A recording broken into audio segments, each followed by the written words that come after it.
Продолжението следува малку повеќе.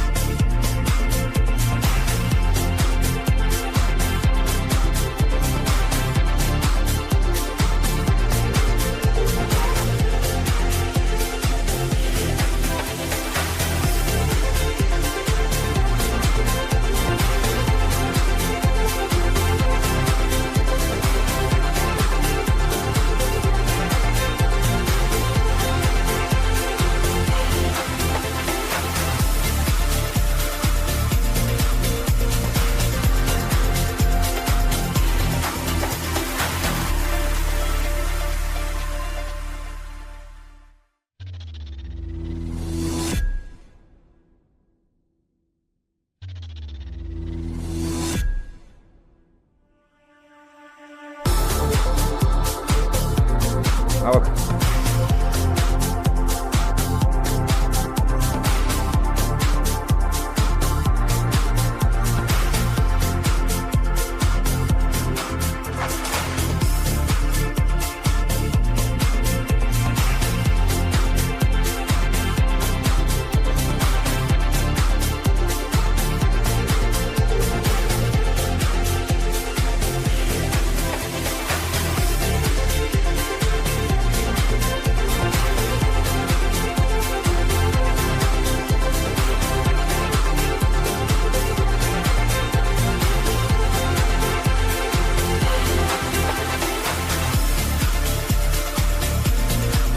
Уредник на титlovi е Горелова, која е позната по својата прецизност и посветеност во работата. Таа има долгогодишно искуство во уредување на титлови за различни филмови и телевизиски емисии, што ја прави еден од најдобрите професионалци во оваа област. Некои од нејзините најпознати проекти вклучуваат титлови за наградувани филмови и популарни телевизиски серии. Коректор на титловите е Егорова, која исто така има богато искуство и е позната по својата внимателност и точност. Таа работи заедно со Горелова за да обезбеди највисок квалитет на титловите.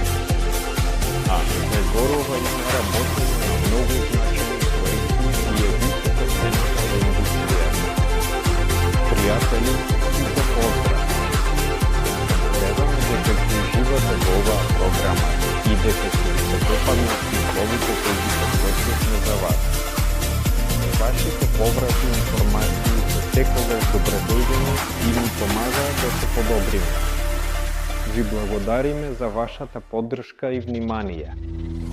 Ве молиме да ни испратите вашите мислења и предлози за да можеме да продолжиме да го подобруваме нашиот труд и да ви обезбедиме уште подобри титлови во иднина. Викаат Павел Филипов, Федор Константинов и се среќаваме на нашиот петочен вебинар каде зборуваме за новостите во проектот за дирижабле нового поколени. Одговараме на вашите прашања. Прашањата можете да ги пишувате веќе сега. Ние сигурно ќе преминеме на нив. Веднаш се извинуваме што пропуштивме вебинарот во вторник. Имавме презентација на проектот. Не требаше да биде.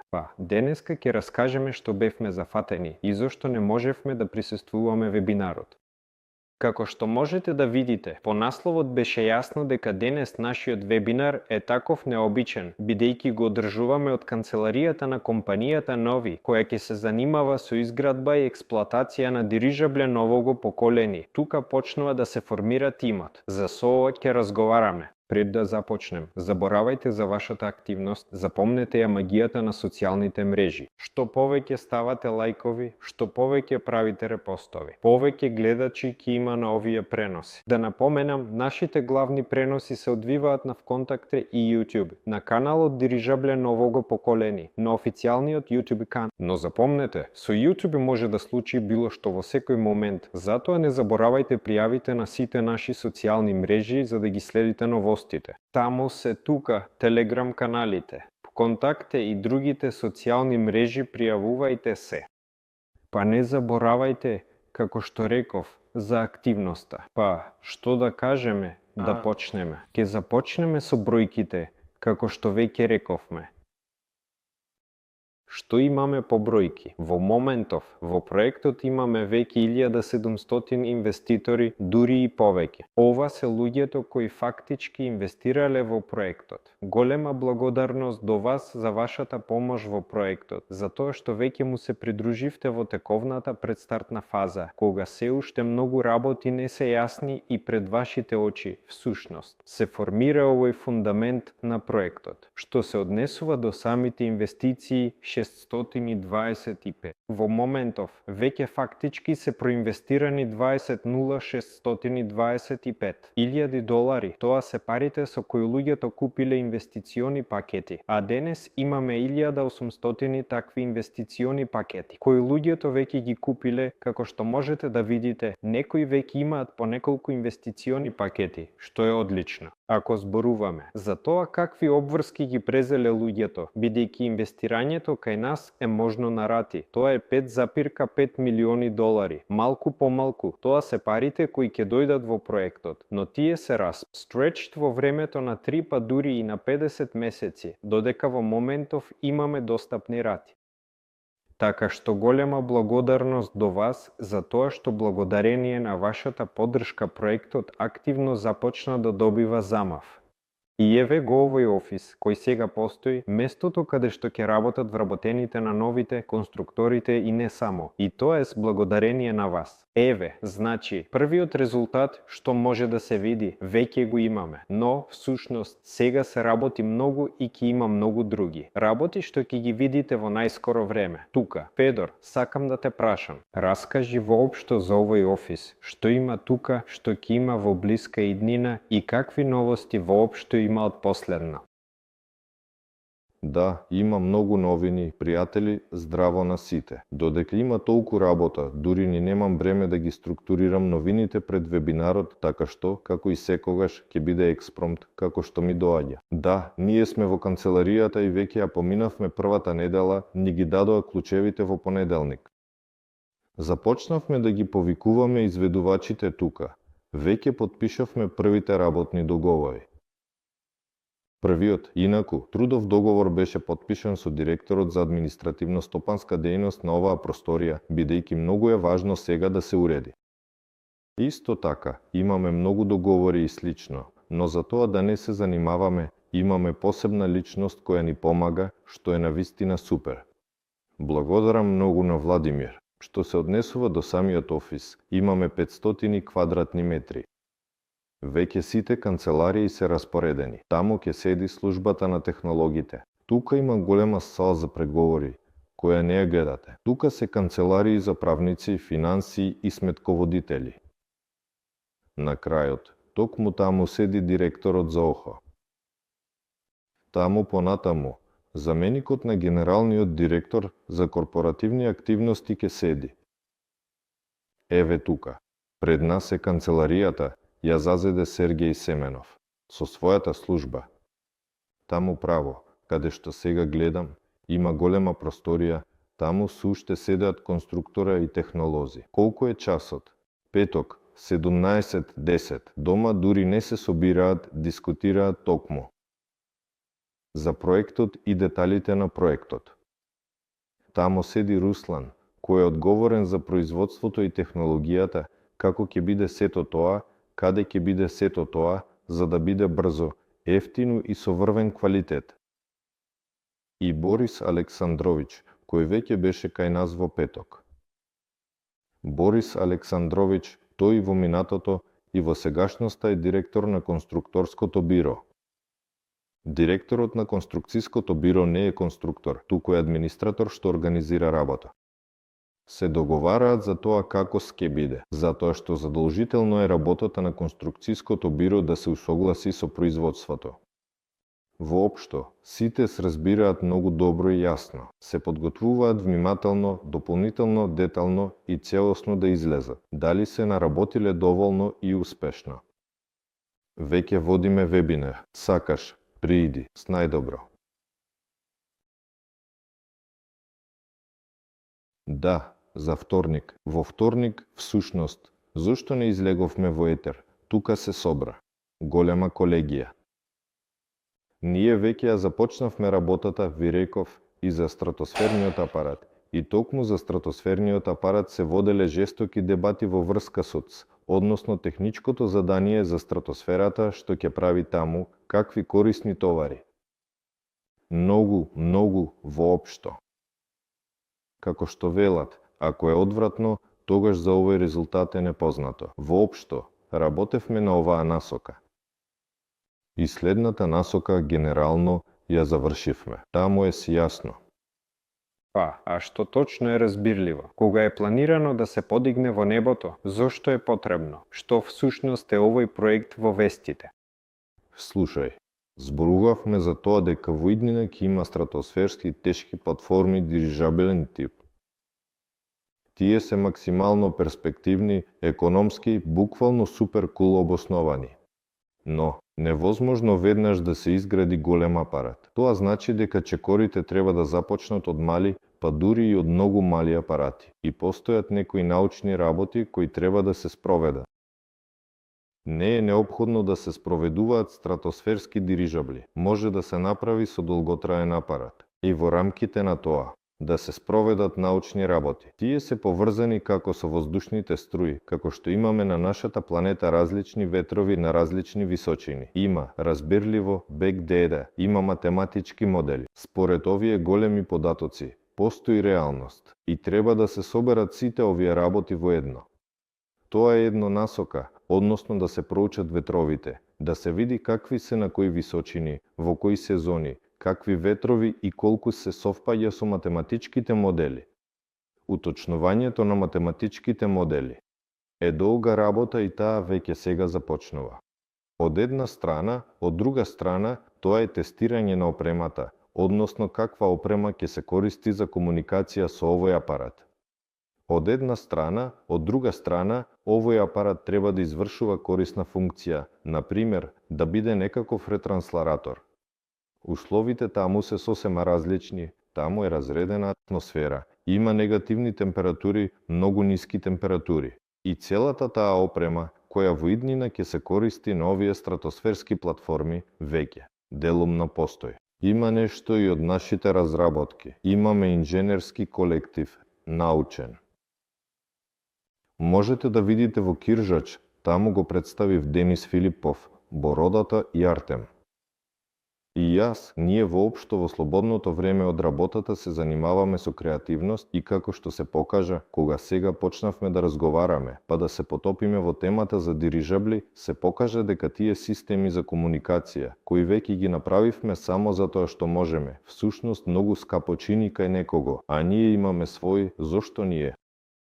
И истите тие системи за комуникација, да се види како се однесуваат таму. Разбирливо е дека има имитациони камери, тие ги имаме и во нашата лабораторија. Може да се испумпа воздухот, постави потребната температура и види како се однесува опремата. И за тоа е потребно многу јасноот за развојот на токму оваа програма, барем за првата година, и токму со тоа се занимаваме. А што се однесува до најблиските лансирања, тие се одложуваат. Роковите се поместуваат надесно, не затоа што не можеме да го лансираме, можеме да го лансираме сега, затоа што уточнуваме точно која опрема и која програма за тестирање треба да помине. Запуски ќе бидат до новиот год, 3 парчиња до новиот год ќе успееме да направиме. Таму ќе има како брз старт, максимум 4 часа, така и многудневни стартирање. Сето тоа е дополнително задолжително. Веќе е започнато всушност, грешам, не снимаме некои моменти. По подготовката, работата на аналогната комуникацијска система тече, работата на дигиталната комуникацијска система. Од понеделник ќе започнеме да создаваме содржина и да објавуваме како се движи сето тоа, ќе покажуваме. Воопшто, однесува до содржината мислам дека не рече, дека тука ќе има студио. Да, се планира да се организира целосна студија што ќе дозволи да се создаде многу повеќе содржина воопшто. Сега ќе има. и за дирижаблите во целина. Воопшто, се што е потребно за промоција и за информирање на сите заинтересирани. Плюс, една од задачите, најважни е да се најде оператор за тимот тука во Нови. Прост оператор кој ќе биде тука ќе може да снима што се случува, да објавува видеа, така информацијата ќе биде многу повеќе. Да, и делумично нашата лабораторија ќе ја пренесеме тука. Прво ќе имаме оператор во составот и содржината генерално ќе тече како река. Нешто ќе снимаме, нешто нема да снимаме, затоа што, развојот сепак. Да, но кога паш ќе биде операторот? Сега започна потрагата да кажам. А што правите цел месец? Почекај. Активно барање, што беа во активно барање. Во принцип, имаме резиме, имаме кандидати, сега или се во тек. Или сега ќе започнат интервјуата. Студијата ја чекавме сега како да е канцеларијата. Сега изгледа дека веќе може да почнеме со сето тоа. И еве по студијата е јасно. Тука ќе имаме студија. Таму, каде што ќе биде службата на технологот Руслан, делумно ќе се пресели лабораторијата. Така што ќе пајаме и ќе печатиме на принтерите тука. Воопшто размислувам да ставам камера таму. Нека биде директно вклучување, доволно е забавно. Јас би гледал што прават периодично, или јас таму нешто правам, но веќе не би погледнал. Воопшто два голема. Обемот на работите што се извршуваа оваа недела, кој? Ќе раскажам, се однесува на формирањето на техничкиот облик на првиот апарат, кој не е стратосферен, туку дирижабелен, затоа што не е поради тоа што има многу технички решенија, многу идеи. За тоа како всушност треба да изгледа. И с тоа треба да се усогласи со финансирањето на проектот. Понатаму, колку пари сме добиле, треба да разбереме. Не можеме веднаш да изградиме огромна куќа од една страна, а од друга страна мораме да изградиме пробивно уред, кој извршува корисни функции, демонстрира супериорност над сите останати и еве, веќе се појави тоа решение. Според техничкиот изглед, според неговите параметри, карактеристики и така натаму, кои ќе се изградат, еве, и ќе се изградат и ќе полетаат во првата година од работата. И во него за исто толку детално, и сето тоа треба да се обработува, уште ќе ни одземе некое време. И ние ќе го изнесеме, ќе создадеме презентација, ќе го нацртаме неговиот надворешен изглед, ќе ги покажеме сите негови Можам да кажам, тоа ќе биде, изгледа реков, ќе биде целосно беспилотен варијант, ќе излегува од елингот во автоматски режим. Елингот, инаку, за него ќе биде класичен, не треба да се гради ништо специјално за него, било кој авиациски елинг ќе му одговара. Ми се чини, во таа петок, јас за тоа раскажував. Можеш да раскажеш. За оваа недела имаше некои појаснувања. Тоа значи зборуваме за тоа каков ќе биде првиот дирижабл од новиот веќе е јасно да во многу аспекти. Разбирливо кога треба да полета за година и парите што се потребни за неговото создавање не се толку многу. Тоа не се никакви таму. Стотици милиони или можеби милиарди. Колку да се нарече сега оваа бројка? Ние претходно ја проценивме целокупната проектна реализација, вклучувајќи ангажирање на надворешни специјалисти, ангажирање на надворешни организации, како и самите материјали и капацитетот на проектот, и тестирањата. Целиот проект за создавање на ова, за сега предвиден, чини приближно 1,2 милиони долари, приближно. Ова е тековно предвидено.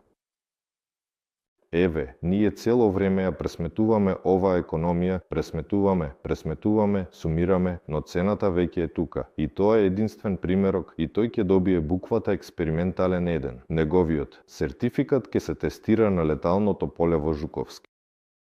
Пресметката е прелиминарна, но веќе реалистична. Тоа значи дека, ако порано, кога гледавме колку ќе не чини изградбата на овој апарат, вклучувавме и изградба на вейлингот, и штос не беше вклучено, беше со груби линии, а цената беше висока. Сега цената значително паѓа. И што е најинтересно, ние, Локализирајќи го производството кај нас, таму има многу. Вешти дирижаблисти е сушност и целата индустрија, колку повеќе се потопуваш, толку подлабоко. И подлабоко, и сваќаш дека всушност дирижаблот може да се изгради доволно ефтино. И релативно брзо. Сте еднаш, минатиот пат реков кога проектот започна. Луѓето имаат такво мислење дека е некој долгострој. Дирижабле, тоа е толку комплицирано, потребни се милиарди. Разбирливо, некогаш. За неколку години ќе погледнам што сте постигнале. Тука не само што до крајот на годината веќе ќе бидат лансирани апарати под брендот на компанијата, а не дирижабли веќе со некоја комерцијална и потенцијална компонента, па самиот летечки апарат ќе биде готов за година дена и за 120 милиони рубли условно. Како фантастика. Да секакос може некако да се коригира. Ќе гледаме и ќе раскажуваме колку на крајот ќе чини. Тоа не е милиарда, нели? Како што некои можеби помислиле. И ова е првиот експериментален, туку поставувајќи ја неговата серија со доволно голем процент на локализација токму под раководство на Руслан, мислам дека многу силно ќе се намали неговата серијска цена. И тоа може да биде всушност шок за индустријата. Очигледно, таа е навистина во почетна фаза, но дирижаблистите имаат неформално правило, кое беше поставено уште тогаш, одамна картелски договор. 1000 кубни метри дирижабле, $1 милион. И тие едноставно така се договорија, продавајќи дирижабли. Колку кубни метри ви е потребен дирижабл? 2000, тоа е малечок. Кој ќе го градиме? Значи, $2 милиона минимум, тоа е неговата цена. А ние разбираме дека нашиот експериментален е 2 пати поевтин, а серискиот можеме уште да го намалиме, односно сега дури. Стана страшно. Но за сега, пазарот на дирижабле е околу нулата и што е најпријатно, можеме да ги промениме. Дури и претходните основи. Поточно, има луѓе кои за тоа нема да ни се заблагодарат и тоа е нешто што треба дополнително да го имаме на ум. Например, германците кои за баснословни пари ги продаваат своите апарати. Може. И кај арлендерите во Велика Британија. Има некој луд ценовник за нив. Но од друга страна, има многу повеќе луѓе кои ќе кажат: благодариме момци, многу кул алатка за достапни пари, конечно стана достапна. А еве овој дирижабл е првиот, зборуваме за година побрзо. Ќе успееме. Јас разбирам, година во прв ред не е само во парите. Тука е по времето на развојот, што таму стои 20 милиони рубли. Многу побрзо ќе привлечеме, но побрзо не можеме да го проектираме. Да видиме, годината не е ниту оптимистична, ниту песимистична. Ова се плюс-минус тие рокови за кои овој колектив некогаш веќе градел апарати, например, приближно во исто време или слично. Тоа значи дека да, ние тогаш се собравме, успеавме за година, но имаше прашање и со финансирањето и со организационите моменти. Воопшто доцневме, јас таков, типе, колку? 2 години? Не, таму 1 година и 3 месеци. Јас таков, па генерално нормално, доцневме скоро 1 година. Еве, и тие велат, за година тоа е нормален рок за изградба на апаратот, со оглед на тоа што не ни треба да градиме елемент за него.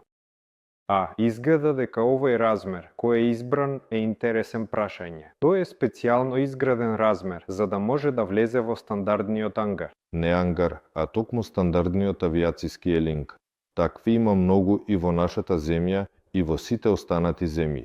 Таму вратата е 12 на 12, таму тој мирно влегува. И ова е најоптималното решение до кое конечно стигнавме. Брзо малку.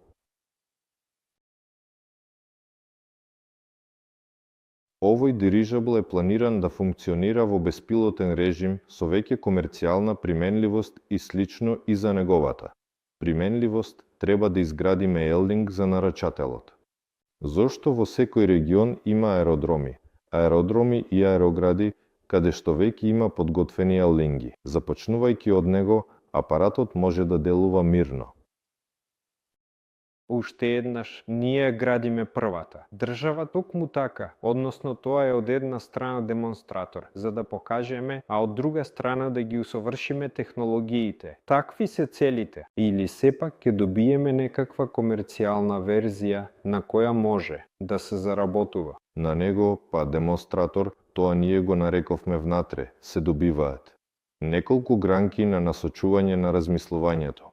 До тогаш демонстрираме дека сме организирани и способни. Да, тој е демонстратор. По своите производствени својства, тоа се целосни производи, подготвени за комерција. Со неговата сертификација и лиценцирање ќе има уште мал временски за доцнување. Но таму се реално да ги печатиме и да ја добиеме документацијата. Тоа генерално е можно и може да се паралелизира. Слушај, можеме да зборуваме за конкретни технологии. Нешто необично, револуционерно или ќе се решаваат проблеми. Просто слушнав за нешто. Не знам дали може да се раскажува. Па, за беспилотната верзија реков беспилотна. Првиот ќе биде пилотирана верзија како? Веројатно, ќе биде опционално пилотирано. Има два различни пристапа за обезбедување. Првиот е кога од нула се создава целосно беспилотен апарат. Тогаш ќе биде малку потешко. Поточно, ќе работи малку повеќе потешко токму за оние кои ќе го обезбедуваат. Или тоа може да биде опционално пилотирано средство, кога прво во него влегува пилот-експериментатор, тестер. Условно, тој ја разбира целата негова механика, како лета целата негова динамика и слично. А паралелно, машината гледа што прави пилотот во какви услови и, грубо кажано, учи од пилотот. Тоа значи, постојат два овие патишта по кои конкретно. Кога ќе го завршиме за апаратот, веќе ќе се одредиме за кој конкретно. Дали е полесно да се оди со опционално пилотирано? Попросто. Повеќе е многу интересно да се оди веднаш. И со беспилотниот варијант. Комерцијално, кој од овие апарати ќе биде поатрактивен. Комплетно беспилотен ќе биде поатрактивен во една сфера. Опционален пилотиран ќе биде малку атрактивен малку во друга сфера. Најверојатно малку. Да, ладно, за сега нема да зборувам, кога ќе го завршиме тогаш ќе биде јасно. А кога? Ќе биде ќе може ли да се погледне? Или сепак ќе биде делумно тајно? Мислам дека некои основни моменти секако ќе ги покажеме. На научно-техничкиот совет задолжително ќе кажат ова не го покажуваме, останатото покажувајте. Се што ќе може, природно ќе објавиме. Имаме обична публика која дели на два табора. Раскажете детали, интересни се. Други велат, не раскажувајте, ќе дознаат, ќе украдат. Воопшто ќе одржуваме баланс. Да, некаде на средината тоа и ќе биде. Така, генерално е одлично. Изгледа дека има разбирање и за лансирањето на стратосферските апарати и веќе има доволно детално разбирање за тоа каков ќе биде првиот дирижабл од компанијата Нови, кога ќе биде, колку ќе чини. Сето тоа беше дискутирано. Одлично е. Се појавуваат многу интересни детали, според моето мислење. Да, и за сите, мислам дека беше интересно да се слушне. Има ли нешто друго од таквите вести? Може би за тимот. Кажуваш, првите вработени се примени. Може ли веќе да се спомнуваат конструкторите кои точно веќе е во тимот? Па, главниот конструктор на уредот од овој прв тип, тоа е Вадим Зубкевиќ, без сомнение, тој е одличен конструктор. Директор на конструкторското биро, тоа е човекот кој организира целата административна работа. Ги собира сите на планерка, прашува како се одвиваат работите воопшто. Ова е Борис Александровиќ. Ихченко. Ова е, грубо кажано, прво Борис Александровиќ Ивченко, потоа Вадим Василевиќ Зубкевиќ. Да. Ова се веќе точните позиции кои во компанијата Нова се зафатени. Има уште неколку дополнително специјалисти кои се специјализирани во различни области. Во целина, следната недела Ивченко Борис Василевиќ ќе ни ја покаже организационата структура како што ги е изградил сите останати во оваа организациона структура, така што следната недела ќе погледнеме. Во основа, двојца се тие кои веќе се во составот. Останатите исто така се во составот, но нивните позиции се уште не се определени, нели? Сега се решава. Позицијата е таква чудна реч засега во првиот проект. Еве го првиот тип на апарат. Има неколку пристапи кон организацијата. На дејноста, ала. Матричен и слично. За нашата проектна дејност засега одговара. Матричен тип на организација не е задолжителна строга организацијска структура, туку проектниот тим се собира за добивање лиценци, сертификати и слично мораме да следиме. Класична структура и да назначиме позиции. И така натаму. Оваа работа исто така ќе биде задолжително оформена, бидејќи за да летаме официјално, потребно е да доаѓаат специјалисти од Росавиација и други организации и, грубо кажано, да ја валидираат нашата дејност. И по тоа целата организацијска структура, се разбира, ќе биде задолжително создадена. И сега, изгледа, сите кои доаѓаат велат така. Имам одлични специјалисти, тие се гениални во својата област. Значи, овој некого треба да се прелови од други компании, бидејќи тие, се разбира, нека да работат. Па што, ќе го правиме тоа, и јас сум среќен што луѓето доаѓаат со големо задоволство, бидејќи сепак не само парите решаваат. Иако, се разбира, сите ќе добиваат плата, како и да е. Но при тоа, идејата да се изгради дирижабл и воопшто да се создаде таква компанија, многу луѓе ја инспирира. Тоа е одлично. Да, многу. Сушност, има многу голем проток на повици од различни страни и од институции. Аналитичките агенции се јавуваат, велат дечковци, сега ќе ви кажеме во која насока да одите. Ви благодарам многу, како да не е јасно, но интересот е жив, интересот е добар, тоа е многу кул. Воопшто, сепак, Solar Group знае, да кажеме така, има добро, како што се вели сега, визија и долгорочна перспектива и стабилност. Во тој контекст ние чувствуваме. Изгледа некако. Овие трендови, бидејќи па се чини дека живеевме, решивме да се занимаваме со дирижабли и се покажа дека навистина на време се зафативме со нив, бидејќи не знам дали е потребно, може ли да се спомнат имиња, да, на некои специјалисти кои исто така беа поканети во нова. Тие, навистина има избор, бидејќи ги покануваа и во други државни организации во тој момент да се занимаваат со дирижабли. Не може да се зборува. Кратко, всушност малку грешам кога ги спомнувам презимињата бидејќи. Додека оваа работа не се уредува целосно, дури и од правен аспект, тоа е ризично.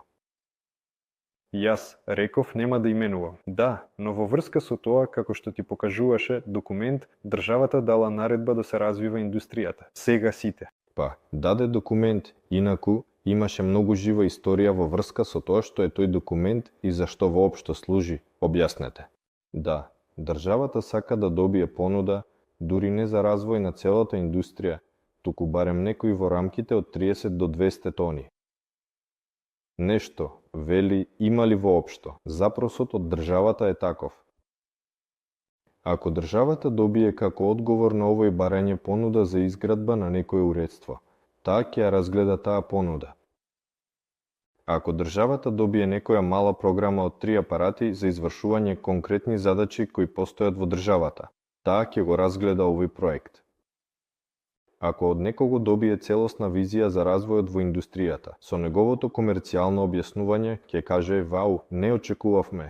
Во целина, документот е едноставно создаден за да разбуди оживее, а што? Воопшто можеме условно. И е поставена некаква рамка за да не биде фантазија, а дајте да лансираме дирижабл на Венера за развој на северот, северните морски патишта и слично, за арктичките зони. Во рамките на оваа задача, таа очекува понуда до нова година. Што подготвено финансира такви проекти.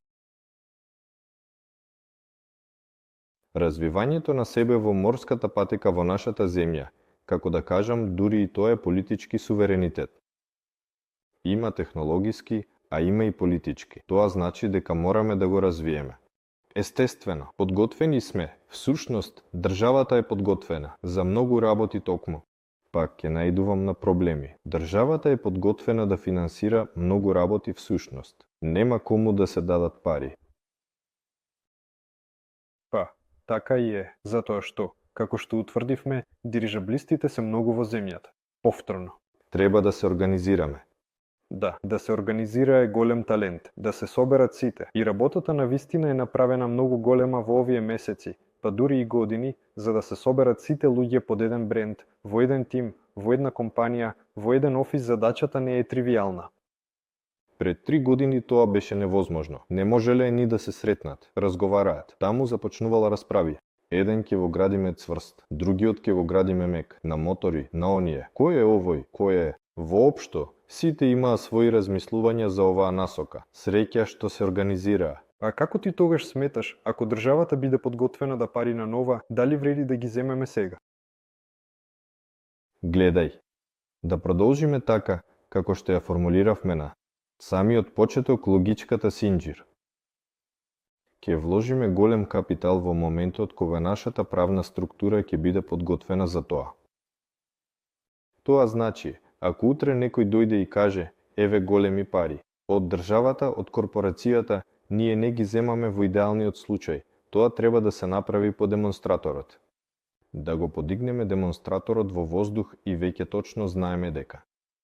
Преземајќи некои финансиски обврски, прво ќе ги исполнеме, а второ, точно знаеме дека. Нашата правна структура е стабилна и со неа нема да се случи ништо, без оглед на тоа што ќе се случи со овој проект. Ние демонстриравме дека сме способни, што значи дека можеме да го извршиме и имавме доволно време за да го направиме безбедно. Не се работи за тоа дека се плашам од Русија. Сите прекрасно разбираат. Па да, и тука всушност вреди да се напомене уште еднаш, тоа веќе беше раскажано. Тоа значи дека ако тргнеме во оваа насока, ќе се создаде некоја посебна компанија, некој проект или конкретен апарат, и тоа може да биде, на пример, ќерка компанија на нова, која ќе ги добие овие пари од државата. Но тоа е за тоа што нема да има никакви делови кои ќе се размиваат тука. Дури и ако има некој голем капитал или грант, тоа ќе се прави во рамките на некоја посебна компанија, соодветно инвеститорите исто така ќе имаат корист ако сега нова добие ќерка. Компанија која, на пример, државата и дала милиарда рубли и рекла, ве молиме изградете ни дирижабл. Тука исто така знаеш дека новата компанија, голата држава не дава пари. Всушност, се зависи од колективот, од тоа колку е сработен, колку е сплотен, колку ефективно ги реализира било каквите технички решенија спонатаму, зас може да се договори. Дочерно, недочерно, во нулта ќе дадат, не ќе дадат, тоа е сподоцна. Воопшто, такви опции постојат. Државата, да речеме, би сакала, прашањето е што можеби, освен нас, никој друг не би можел. Поточно, веројатно точно. Да, крауд, тоа е локомотивата на овој проект. Тоа сите прекрасно го разбираат на вистина. Секој државен паричник, тоа е долго, понекогаш дури и скапо. Да, и да се усогласи некоја програма е просто бирократски комплицирано. И јас подразбирам дека дури и ако ја отвориме оваа можност по демонстраторот, само за едно согласување може да помине година дена, а може би и повеќе. Додека таму. Тоа ќе биде уред за некоја конкретна задача, а за таа конкретна задача ќе има ред на соизведувачи, корисници и други. И додека целата оваа машина се договори, ние ќе го подигнеме слемниот апарат воздухот кој ќе биде многу посериозен. Па, ќе видиме што ќе се случи понатаму во блиска иднина. Може ли да се раскаже нешто друго од она што беше? Да, се можно. За тоа, што е реклама на дирижабл, има ли таква идеја? Не, кратко, многу не ми се прави дирижабл, како што го прават сите на тој пошол начин, продаваат дирижабл на една компанија, а таа на него пишува Goodyear или нешто слично. Како да, знаеш, не е убаво. Да, имам идеја како може да се направи одлично. Во претходните проекти, да, во многу проекти, периодично се прави нешто како почетна табла каде што се пишуваат имињата на сите учесници, на сите инвеститори или почетен таван како скиуе. Имам идеја да се направи првиот дирижабл токму по пиксели. Воопшто, ако не се влегува во детали, постои опција со помошна реклама, да речеме, само, како што велиш, невулгарна реклама, да, воопшто купи го првиот апарат, дури и чисто хипотетички. Има, само што има некаква идеја, да не се постави некоја голема надпис, да се направи тоа малку поинак. Веројатно, подоцна ќе раскажеме како тоа може да изгледа. Да, најбаналната идеја за комерцијализација на дирижаблот е да се продава реклама на него. Тоа е за сите, односно, не е туризам. Не се товарни превози, туку едноставно да се продава реклама на него. Но толку глупо е да се продава менструален дирижабл за да биде рекламна. Јасно е како, дополнување. Инструмент за заработка, оке. И еве има идеја преку. Оваа историја. Да се купи целиот овој демонстратор. Тоа значи, фактички. Имаме првиот апарат. Не дека во кратко. Не почна да извршува својата директна функција за испорака на товар за нарачателот, но веќе носи профит на инвеститорите. Вака, кажете, имате ли транслација или не? Гледај мене в контакте оди. Да, затоа што нешто кај мене гледам. На YouTube ми се чини, одамна се одвалило можда. Дај Бог со неа. Гледајте в контакте, значи. Значи, постои в контакт. Да, се е во ред. Да, одлично. Транслацијата тече, пишува в контакте, се супер. Павел Ахмедов прашува, сметам дека ќе има двс или турбина која ќе во врти генераторот, а пропелерите ќе ги врти електромоторот. Се е точно, Павел, сметаш, раскажи, каде ги постави бубачките во канцеларијата? Одма, правите беспилотен, полесно ќе биде да се тиражира. Согласен сум целосно. Постапката за тиражирање ќе биде полесна, но опционално пилотирана, што е важно во многу насоки. Тоа значи дека понекогаш пилотот на вистина е потребен. Јасно е дека беспилотниот апарат, молам, оди да ја изврши задачата. Но понекогаш товарот е толку одговорен што генерално е подобро со пилот. Баш, пишуваат на YouTube оди нормално, а ти имаш повреда. Се обидувам да проверам, но сега повторно ќе погледнам, па. Да преминеме на прашањето, да, баш така, откако веќе почна. Додека ти почнеш да одговараш, јас сега сепак ќе погледнам, за секој случај. Да, јас споделив. Мало видео во врска со тоа како неодамна седевме. И дискутиравме за технолошките процеси таму и по. Локализацијата на производството на овие ткани на пленочни материјали беше воопшто дискутирана како да се организира сето тоа тука. И во текот на целиот процес се спојува и следствено, природно, доаѓа до заварување на овие материјали. И за тие, и за овие процеси и наработките има и технологии и така натаму. Тука се зборува за некакво комерцијално исплатливо, сериско производство, например, или пак. Така што опремата ќе ја направиме. Веројатно дури и нема да треба да ја купуваме, бидејќи Руслан има идеални вештини во производството и создавањето опрема од нула. Веќе постои механичка продукција, на која може да се прави сето тоа. И сега токму ова е една од основните работи. Го комбинираме производството на нашите постоечки капацитети и како интелектуални така и самите производствени капацитети ги комбинираме со конструкторите за да направиме што можеме да направиме сами. Да го направиме сами, тоа е сосема логично. А што ќе се прави некаде настрана во широка кооперација, за да имаме пристап до овие технологии за условно нејзино понатамошно локализирање. За понатамошната локализација, ова прашање. Не е брзо, Се разбира, но едноставно е потребно да се има во предвид дури и во истите договори што ги склучуваме со изведувачите, подизведувачите. И така натаму.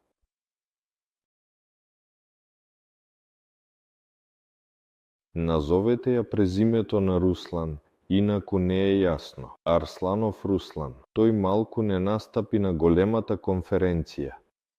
Сергеј Семенов презентирал. Таму изгледа стана со рака помахал. Малку раскажав за него. Арсланов, Руслан. Ова е човекот кој од детството се занимава со модернизација на комбајните, зголемувајќи ја нивната продуктивност неколкукратно. Тој самостојно развивал и машини. Таму собирале и ласерски, и радионски, и фрезерски. Воопшто правев нарачки за машини. Потоа започнав да развивам конвеерски линии, да ги произведувам во серија и да ги продавам. Ги истиснавме тука јапонските и американските производители на нашиот руски пазар конкретно за овие конвеерски линии за преработка. Пак треба да отворам устата кога не треба. И за одбранбената индустрија правев дел од нарачките. Не ќе зборувам за какви. Роторниот мотор, кој тие го создале, сега се врти. Тој авијациски роторен мотор се врти на стенд во Државниот институт за авијациски мотори. Таму извршил дел од овие работи. Тие го проектирале и изработиле, но се уште не го завршиле. Тие го допроектирале целиот преостанат дел од моторот. Воопшто ги тестирале сите овие железа, сватиле дека сфункционира, ова е роторен мотор. И веќе го пренеле таму. Ги расклопиле, ги предале деловите. Рекле дека е сјасно. О, супер, работи. Руслан таму ги модернизирал и рекол, имам готови. Разбирливо е како. Правилно да се нарече домашно. Во тој контекст, за да авијацискиот мотор биде официјално авијациски, сертифициран и слично, потребно е да се води паралелно огромна бирократска процедура со создавањето на самиот мотор. Но, фактот дека Руслан тоа го направи е навистина импресивен. Прво, неколку производствени капацитети работеле, дури иако не само со железа, но авијациската тематика му е омилена. Хеликоптери, мали, се градат. Инаку, можам да споделам во заедничкиот чат, кога завршија со правењето на роторниот мотор на Руслан, тие малку ослободија време и во тоа ослободено време направија еднодвоседни хеликоптери. Веќе 5-та модификација, сами летаат. Кратко за способностите. Да, можам да објавам видео ако Руслан одобри. Или мислам дека ќе одобрат. Прашуваат дали може тука да се поставуваат технички прашања или во приватна порака. Поставувајте ги тука. На што можам, ќе одговорам. На што не можам, ќе повикаме следната петок. Конструкторот, технологот, каде што ќе биде упатено ова прашање, ќе одговориме. Чекам повратна информација за идеите. Да, за идеите. Репта, извини, воопшто имам толку многу идеи, треба да ги сортирам сите. И задолжително да изберам победник. Просто победителот, можете да видите, ние првата недела тука не сме се до крај сместиле. Зошто доведуваме? Додека не е подготвено, можност да се допишат идеите. Затоа што таква инерција постои кај видеата. Тие се гледаат и онлайн, и по недела. Одговорот ќе биде наскоро. Дајте ми да се обврзам дека оваа недела ќе прочитам с. Тие се собираат во еден документ и тој веќе е навистина голем. Има прашање од техничка природа, како што е планирањето на борбата со леденето на дирижаблот. Има неколку технички решенија, вклучувајќи решение каде што во самата ткајнина се вплетува специјална нишка. Инаку, нишката се смета за речиси револуционерно откритие во земјата, не се сеќавам на името на компанијата која ја произведува. Таму нишката е од јаглеродни влакна. И од неа прават дури и надстрешници за куќи, за да можеш да подадеш напон. И снегот се растопи. Постојат решенија за вплетување на таквите влакна во заедничката обвивка. Со малку потрошувачка обвивката ќе се загрева. Исто така, паралелно таму може да се насочува топол воздух од истите мотори и генератори. Обавезно хидрофобно покритие кое нема да дозволи водата да се акумулира. Плюс постојната технологија. Кај авионите, тоа е обработката на корпусот со специјален состав. Најверојатно решението ќе биде комбинирано. Или 1+2 или 2+3. Ќе зависи од задачата, од апаратот. Разбирливо е, за Африка не се потребни. Воопшто, секој апарат ќе има својата зона, функција, каде се применува, каде работи и насекаде условите се различни. Од секое условие ќе се избираат типови. Некаде ќе биде доволно да се загрее, а некаде ќе биде доволна топлината на моторите. Разбирливо е, неговата површина е огромна, конвекцијата. Ќе ја абсорбира целата топлина од него, но некаде ќе биде доволно од бортовата топлина генерирана на самото место просто од тие придружни. Агрегати, мотори, генератори и слично. Некаде ќе биде недоволно и ќе мора дополнително да се создаваат системи, дури и до магнетронско загревање на гасот во вреќите, да се прават плазнатрони. Зошто да не? Доволно ефикасно решение. Кој гас е во обвивката? Хелиум, во иднина, во беспилотните варијанти, во стратосферата водород. Таму нема опасност. Тоа што ќе се помеша со кислородот, бидејќи кислородот го нема и ќе експлодира. Но главно хелиум, хелиум, хелиум. Да започнем со обемот на обвивката. Има ли податоци, првиот апарат има 2200 кубни сантиметри, но таму има делта за неговото истегнување и друго.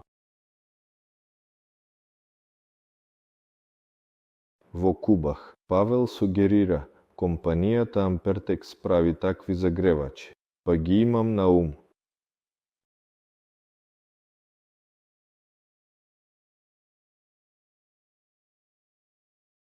Некој предлага сајт, тројна задача.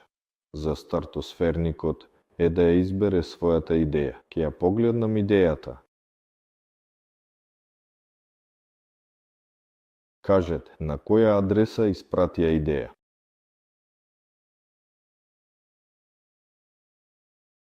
Еве, погледни, прашалците ги најдов на YouTube.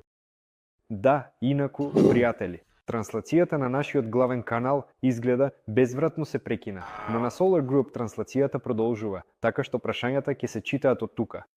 Тех прашања веќе, за жал, не ги гледам. Од добрите вести. И покрај тоа што едно од преносите денес ни отпаѓа, дури и со тоа, сепак имаме рекорд денес по посетеност на нашите вебинари. За тоа големо благодарам. Гледам, во секој случај, и аудиториумот малку се премести на други платформи. Здраво, здраво, што со секој вебинар сега практично велам. Рекорд, рекорд, рекорд. На секој наш вебинар има повеќе гледачи. Тоа укажува дека справиме како што треба. Проектот станува поинтересен. Мислам дека луѓето едноставно почнуваат да разбираат повеќе за тоа што се случува. Со интерес го следат. Па, што, имате ли прашања? Вие велите дека нема каде да се потрошат парите под дирижаблите. Не знам каде сме го рекле тоа. Од друга страна, проектот со Велмаш, Тежаристов и Лобов заминуваат во производство од Русија. Говорат дека нема побарувач. Нема побарувачка. Може би се мисли. Не знам, може би се мисли дека тие го пренесуваат производството во Кина. Непојасно, некакво провокативно, нелогично. Не знам, тоа не е прашање, туку полуутврдување. Само со прашалник. Да, така. Кажете, дали на почетокот ќе привлечете 2,5 или 1 милион долари? Која ќе биде првата фаза? Па, за сега. Зборуваме за милион долари, го држиме тоа во глава. Ако сега нешто се менува, ќе ви известиме што може да се менува овде.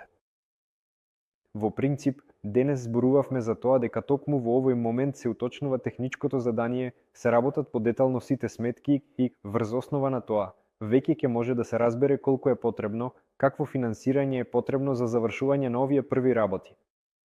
Тогаш ќе можеме да ги коригираме сите овие суми. А понатаму веќе ќе биде јасно, бидејќи ќе биде првата фаза. Пред стартот ќе помине, такви некакви промени веќе нема да имаме. Кои се проблемите во изградбата и експлоатацијата?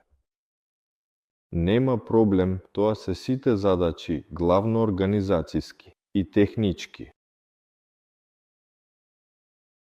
Како проблем може да се истакне лиценцирањето и сертификацијата, но тоа исто така не е проблем. Сето тоа се правило и ќе продолжи да се прави. Просто знаете, еве јас, како човек кој сака со своји раце да измислува нешто, имам прашање. Еве, можам да соберам некое уредство, например мотор.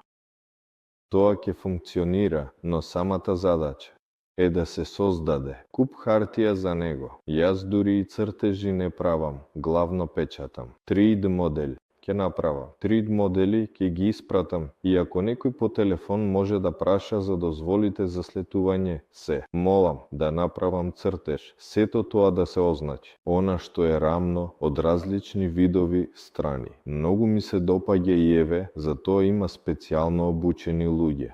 А сертификацијата и лиценцирањето, тоа е доста сложена процедура. Но тоа не е проблем. Тоа е организацијска задача што треба да се реши. А од аспект на производството, не мислам дека има какви било проблеми. Од аспект на конструкцијата, исто така, не мислам дека има какви било проблеми. Повторно, постои организацијска проблематика само. Да се договориме кој ќе биде следниот тип, бидејќи дури и сега, во вторник, зборуваме дека следниот ќе биде 10 тонски, а може би 6. Сега сме такви, најверојатно 10, секако, но може би и 6. Тоа е проблем, бидејќи сега нарачавме многу аналитички. Информации во врска со пазарите на транспорт и логистика, каде што тече, која делка може да се земе, а која не, и така натаму, воопшто извештаи од аналитички компании. Естествено, овие извештаи ќе влијаат и ќе коригираат во иднина, не во иднина, туку во она што сега го размислуваме во блиска иднина, во блиските облици. Повеќе проблем се појавува во договорот помеѓу луѓето. Да се договори со државните органи за да се добие сертификат за овој апарат. Проблемот е да се договориме меѓу себе и со бизнисот. Проблемите ги создаваат луѓето, а техниката е само решение. Колку се планира да се произведат на почетокот од двутонците и десетонците и каква е пресметаната добивка од тоа?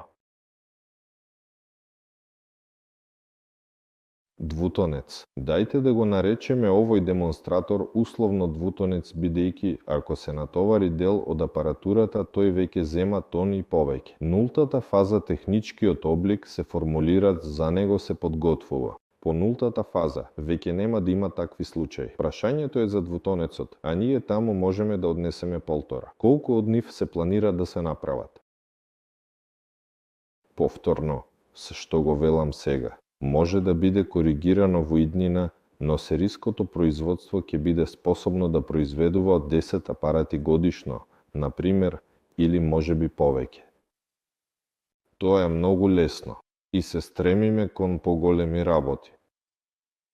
Естествено, тоа што сериското производство ги вклучува нивното.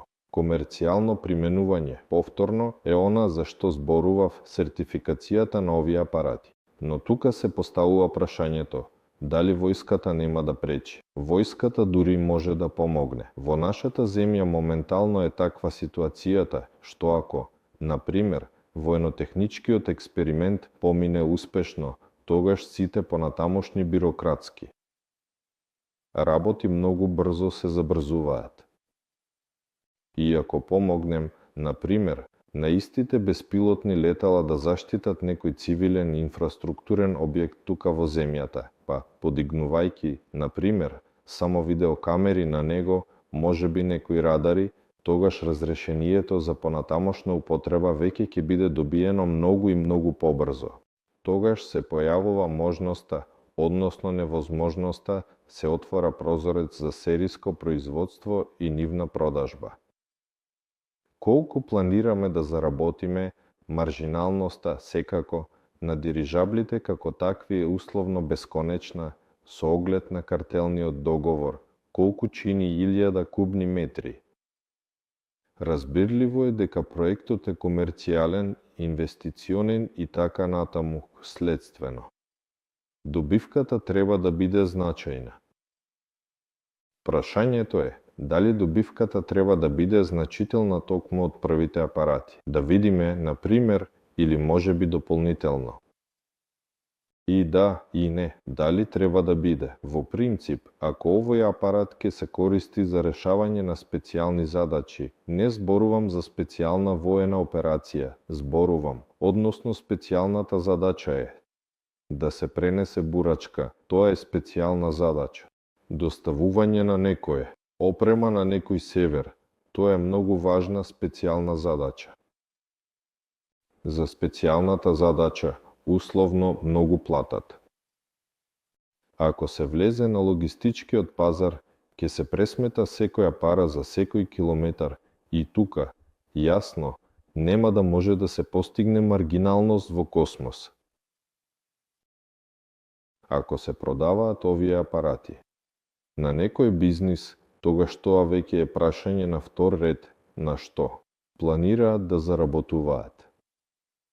Со нив се води преговарање, додека им е исплатливо. Купуваат апарати, можеме да ја зголемуваме цената. Зголемуваме, условно, да.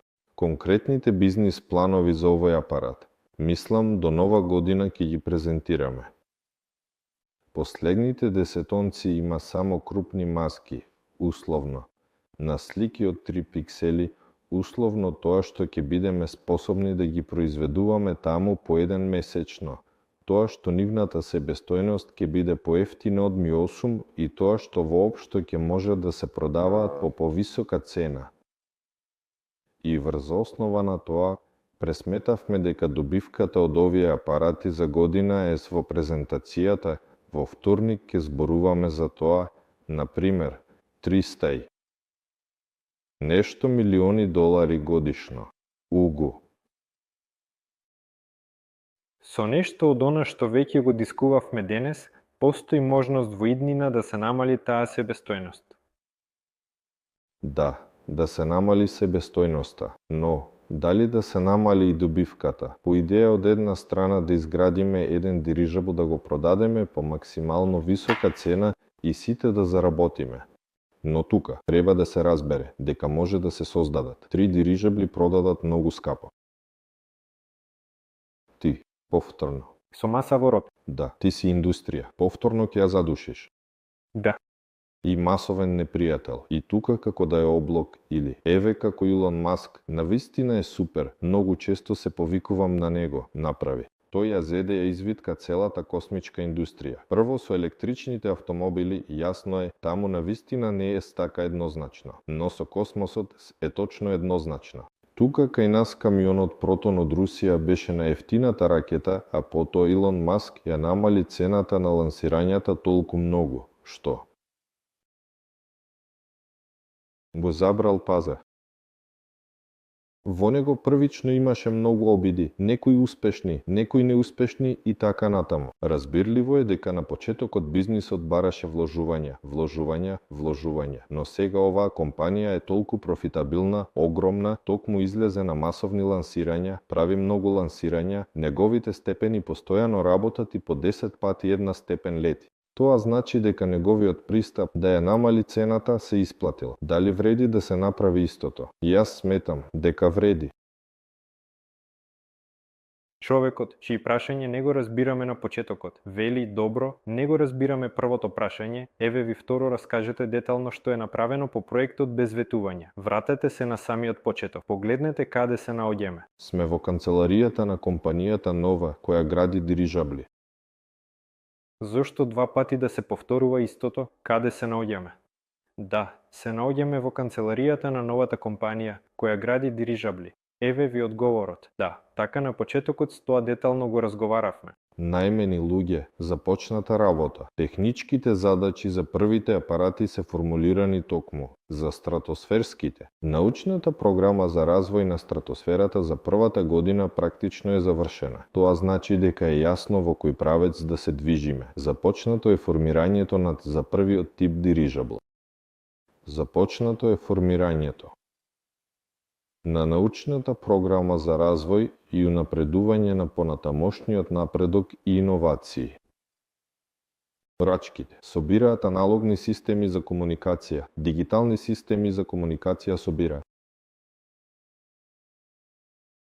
Технологиите соработуваат со конструктораите, сите ги разбираат можностите, се формираат кооперации за создавање на најблиските апарати, се склучуваат договори. Прашањето за клубот илјада, дали има места? Да, места има. Пријатели, ве потсетувам дека денес имате можност да влезете во клубот на инвеститори на Solar Group. Затоа, потребно е да инвестирате во проектот на дирижабли нова генерација. Првите 100 инвеститори кои фактички ќе инвестираат $25,000 во овој проект, ќе влезат во клубот 100. Но тие илјадници инвеститори кои први ќе инвестираат $5,000 ќе влезат во клубот на илјадниците. Зошто да бидете во клубот? За членовите на клубот има различни предности. Најдобри инвестициони услови. Во клубот 100, конкретно, има и личен менаџер со кој ќе работите, кој ќе биде секогаш на располагање. Ќе ги решава вашите прашања, ќе одговара на нив и така натаму. И многу други привилегии. Со сето тоа можете да се запознаете во вашиот личен кабинет или во вестите. Ова е клуб на основачите на проектите Solar Group, бидејќи тоа се првите такви големи, да речеме, инвеститори кои се приклучуваат на нашите проекти и благодарение на нив, овие проекти добиваат таков прв поттик. Затоа имаме, да речеме, посебни односи со нив и, како што знаете и разбирате од насловот, бројот на места е ограничен. Еве прашање што беше поставено на YouTube. Recently еден видеото како дирижабл паѓа на куќи. Како би го коментирале овој инцидент? Како може да се искористи овој инцидент во опор на нашиот проект? Ми се допадна коментарот на Сергеј Семенов, кој го напиша во чата на Телеграм. Вели, барем имаат што да им падне. Ние дури ни дирижабл немаме. Како да коментираме? Кога се користат дирижабли, никој не е погоден, а некомпетентни луѓе често прават грешки и не се способни да ги решат проблемите. Секоја техника може да се уништи апаратот. Апаратот повеќе личеше на блимб, отколку на полноценски управуван дирижабл. Многу едноставен без некакви системи за автоматизација и слично. Дирижаблите кои се прават на брзина без сериозната техничка обработка ќе продолжи, ако тие се изработуваат да се врежуваат во домовите. Како да се користи ова видео? Тоа е едноставно кул. Луѓето ќе се сетат на дирижаблите. Но всушност тоа покажува неговата безбедност. Пилотот не загина, никој не загина, тој внимателно и мазно се вреза. Инаку, еве ги техничките карактеристики на ткаенините од кои ќе се прават првите меки дирижабли. Гледавме, усогласувавме и така натаму. Разбравме дека можеме да го повториме ова видео во истата земја, да се врежеме во истите згради. И тој едноставно ќе направи вака и нема да се скине. Ќе му биде доволно. Цврстина можеме да повториме, например, можеби или нешто слично. Значи, идејата за преpoстои да речеме така. За да пробиеш, тук дирижабел, низ. Конкретно, да. Конкретно исходејќи од ова видео. Па, немаш прашање. Што се однесува до преносот, кој на вториот канал не успее. Мислам дека потоа ќе го пуштиме повторно целосно, бидејќи беше вчитан како еден файл, така што сето тоа ќе биде, но мислам дека оние на кои им беше интересно преминаа на други канали. Единственото што не можам да го погледнам се прашањата таму. Затоа одговарам на прашањата од каналот Solar Group и од Контакт. Тука понатаму следи серија прашања за кој газ е во обвивката, нејзиниот волумен, колку чини, кубен метар хелиум. Разбирам дека понатаму ќе бидат подготвени низа прашања како на испитување. Воопшто, погуглајте колку чини куб гел, погуглајте колку ќе чини, но да се наполни целиот апарат. Ова е со оглед на тоа ако гелот го купувате на мало со 1000 маржа. Со 1000 маржа. И така натаму, и така натаму. Опциите за набавка на гел всушност се повеќе од тоа да се отвори Google и да се види колку чини.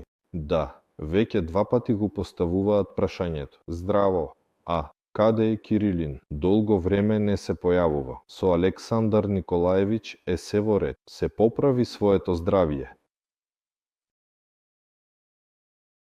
Како што сакаше да каже сивиот кардинал, воопшто за себе во ова.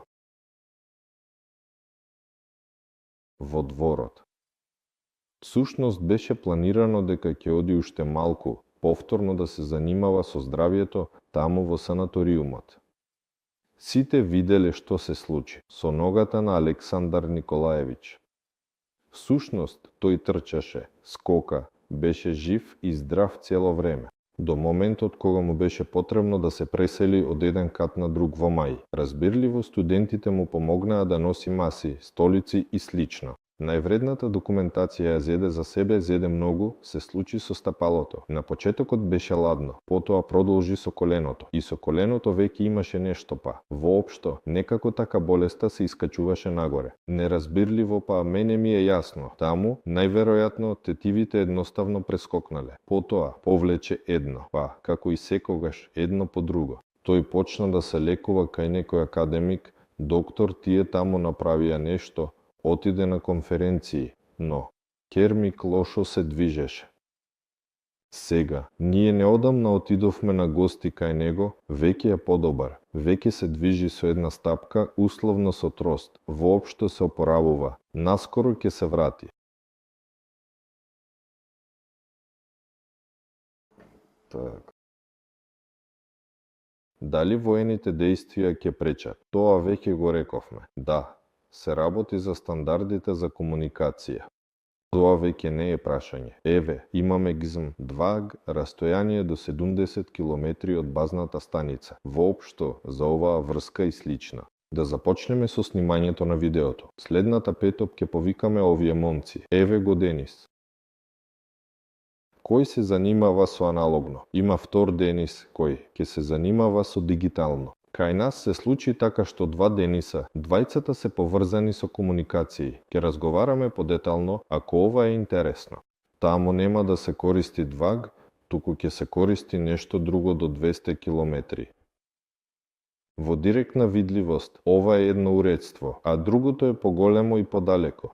Јас се уште не сум целосно запознаен со нив. Јас сум повеќе таков инженер-металец, уште малку и целосно запознаен со нив.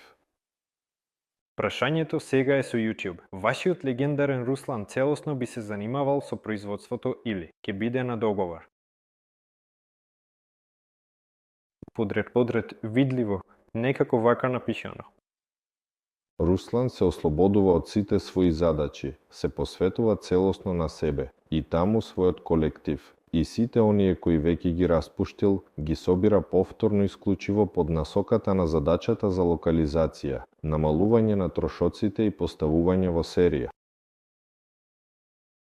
Ако се постави прашањето дали ќе има некој договор, дали ќе има уште некој што ќе се занимава нормално, самите не можеме да го освоиме сето тоа одеднаш. Оди постапно. Ако прашањето е дали ќе има уште изведувачи, ќе има. И сигурно таму нема смисла да се локализира. Тие ќе бидат тука и во иднина и најверојатно дури и ќе се прошируваат. Ние повторно да поставиме прашање. Немојте да поставувате прашања така, временската рамка некоја граница. Прашањето е поставено во првото полугодие, година, 5 години, 10 години, еден тип на апарат, сите типови на апарати. Ние некогаш ќе дојдеме таму во иднина да градиме дирижабли во Индија или во Африка. Ќе биде ли таму? Руслан, секако. Некој мора да пренесува технологии и искуство. Ќе биде ли таму подизведувач? Секако ќе биде. Зошто не може да се направи цврст вакуумски дирижабл, на пример? Според законите на физиката, ако кратко. Тука е прашањето за клубот 100.000, а на следните етапи цената ќе биде како на предстартирањето. Изгледа. Не, ќе има прва фаза, односно дури и учесниците во клубот нема да можат. Во првата фаза да земат по предстарт, бидејќи предстартовата фаза не е таа фаза на која може да се повлечеш, може да бидеш само на првата. На третиот етап, на пример, клубниците ќе можат да земаат по првиот, но по предстарот не. Така што тие инвестициони услови кои денес ги гледате, никогаш повеќе нема да бидат достапни дури ни за клубниците. Во ВКонтакте веќе 2 емејла се појавуваат во коментарите, со барање да се одговори. Се надевам дека нашите колеги ќе ги забележат овие емејли, но за секој случај. Го испратив мојот директен, испратете ги таму. Сега водам патентирање на нов тип дирижабли, да се јавите во лична порака. Овде се јавувам еве ја мојата епошта. Испраќајте идеи и за дирижаблите и за нивната примена во стратосферата. Постојат задачи за беспилотни летала, на пример, во земјоделскиот опсек од 10-100 кг. Ќе има ли такви решенија? Може брзо да се монетизираат. Во дирижаблот има типоразмер, помалку од која што неговото користење е сосема нецелесообразно, ако не се земат предвид некои специјални задачи. Еве, 500 килограми е минимум, помалку од кое. Не вреди да се слушаат тие луѓе кои велат дека сега ќе изградиме држава помала од 10, па таму 500 килограми и дека некако ќе биде комерцијално исплатливо. Иако во Африка започнаа со мал апарат, кој точно таму може да пренесе до 10 килограми медикаменти, тоска. Доби нарачка за да лети со овој апарат помеѓу градовите. Да погледнеме на дистанциите. Разбирливо е да се добие нарачка за дирижабл, за превоз на медикаменти во Африка. Вау, еве ти пари. Тие ќе работат една година. Ќе видиме дали е профитабилна компанија или губитничка. Во случајот. Со земјоделството, тоа е добро развиен голем пазар и таму веќе постојат построги барања отколку за извршување на специјалните задачи, на пример во Африка во некоја. Тука веќе има типоразмер, под кој не треба да се влегува. Мислам дека и за 500 килограмскиот во земјоделството ќе се најде дополнително задача, за да биде рентабилен. Ете, па ВКонтакте прашањата завршија. На YouTube исто така, барем на каналот Solar Group. Како што реков, главно сите прашања се пишуваат за моторите Дуинов, иако ние таму ја обновивме или не ја обновивме транслацијата. Сега самиот гледам пренос, ми е толку жал да се гледам, рацете се слаби, не успевам да одам во теретана.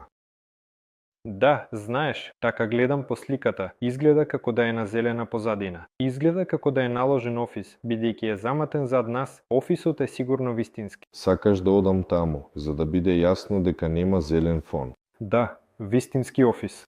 Еве, тука ќе седат правниците. Правната работа на вистина е многу. Еве, стигнав до крај. Тука се сместени сметководителите на новата компанија, на пример Или. Вон Цветок веќе стои, така што канцеларијата е вистинска.